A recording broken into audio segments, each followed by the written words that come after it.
Hello there, welcome back to the Aether Keep. My name is Jonathan Kaminga, and I'll be your host today. Yes, I got a haircut, and yes, it only makes me more powerful.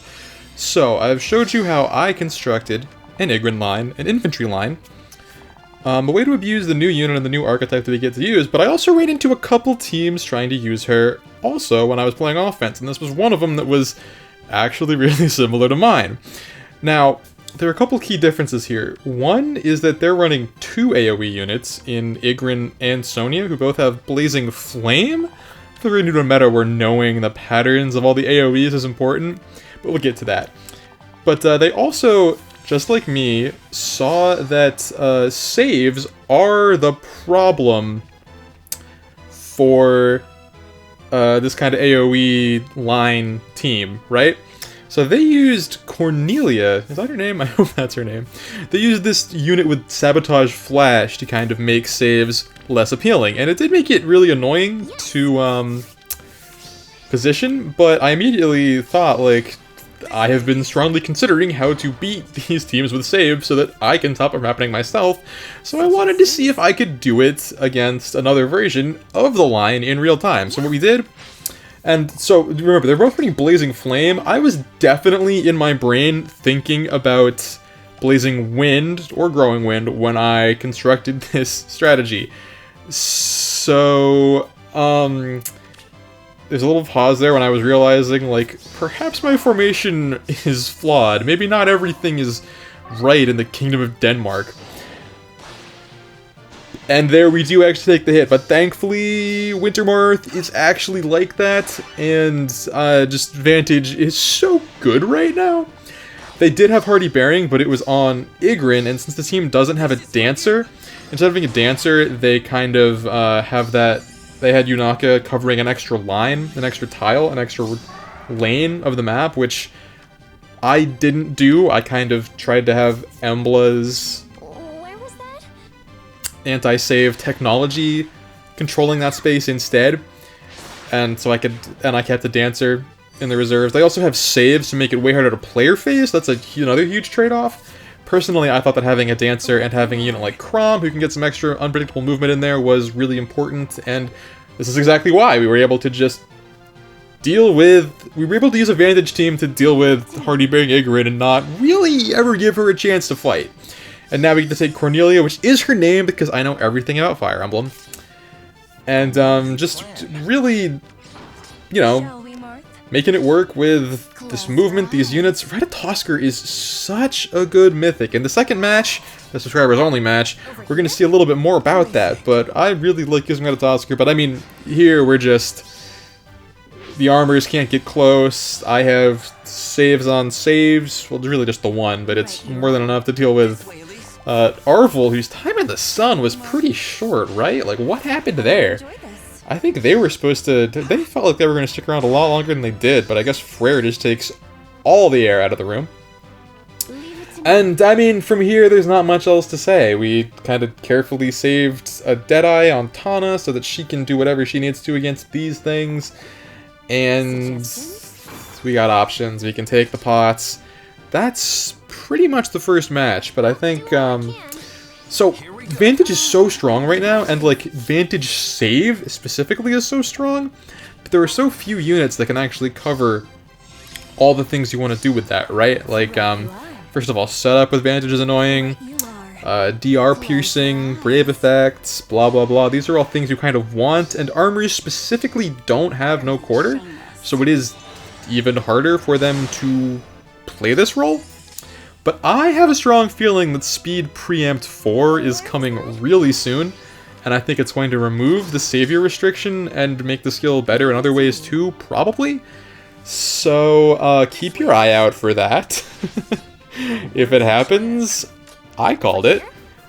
And that belief is only emboldening my resolve to +10 Winter Claude, who I kind of just want to do anyway, because... If you've been around Lev and Seti, Fire Emblem Heroes content for a while, you might know that I kind of do like Claude. I enjoy the kid. So from here, it's really just, you get the pot, whatever. Let's move on to another match, which also happened to feature Igrene. was a totally different setup, and we're going to jump right into it because I started recording this one late because I looked at it and thought, I'm gonna lose this. Didn't think about recording it, and then just before the action started, I figured, let's get the footage. Even if I lose, maybe we can do something with it in a video. So, here it is.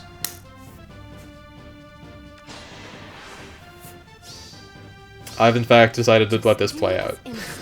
We're so close to the end. Let's just get that shot. Boom, Deadeye, Tana, charge Deadeye. She just does it. And that's that. Now, on to the thing I was talking about. Now for something somewhat different. So, here we have Igrene once again with Hardy Bearing. 2 dancers. Robin for warping and special shenanigans. Which, whenever I fight this thing, I always forget about at least one of those 2 things. It is so difficult to keep track of them. We also have the looming threat of Veg herself, good old Gully. But so what I did here was, again, using the formation to stay away from the Growing Wind, which is a huge box. And I did out the math to make sure that I was really fast and could deal with all the threats here, but also that I could survive one shot, one opportunity. From Igrene, and as you saw there, it actually worked, and then we're able to outspeed Galveg, and that's pretty much the whole first turn. Somehow Mira plays herself and doesn't get to dance, and we're cooking, but there's still this like really annoying double save. Gilliam is theoretically really hard to deal with, but Ratatoskr is that good. I would not... I don't know if I had a plan for this if this didn't work. I didn't have a plan for this, and this just happened to work, in fact. I'm thoroughly impressed by this unit. I got a lucky +1 for her, and I'm really glad I just threw the merge, because good unit! Just the support she offers is so great, and, like, her combat is just, like, it goes. It really goes. Why not? So, I wanted to talk about, like, all of the AoE specials. Because I don't know if everyone... I feel like knowing the patterns is, like, important to the game now. So if you don't know, Flame is like a horizontal line. Thunder is like a vertical line. I think the Growing Thunder has like a plus, like a cross somewhere on it or something. I don't remember. I don't know all the large, but I know like the damage ones. Anyway, we out-Robin the Robin, by the way, because... I just believed in my Robin, and it worked. What was I saying? So the Thunder is the vertical line. Wind, Blazing is the little plus, the tiny little plus cross. Growing is the full box. And Light, Blazing Light, Growing Light are like an X, kind of like a checkerboard, like a diamond checkerboard is the big one. And I think those are going to be really valuable because, like, with that team with Cornelia, if you have, like, Growing Light, Blazing Light instead, then you are punishing, like, you're getting Flash on anyone who's next to each other, and you're punishing anyone who's, like, checkerboard crisscross not adjacent with the light special. I think there's something there. The problem is that the best Far Savior right now happens to have null counter disrupt, so you might still run into a problem. Although, yeah, you just kind of...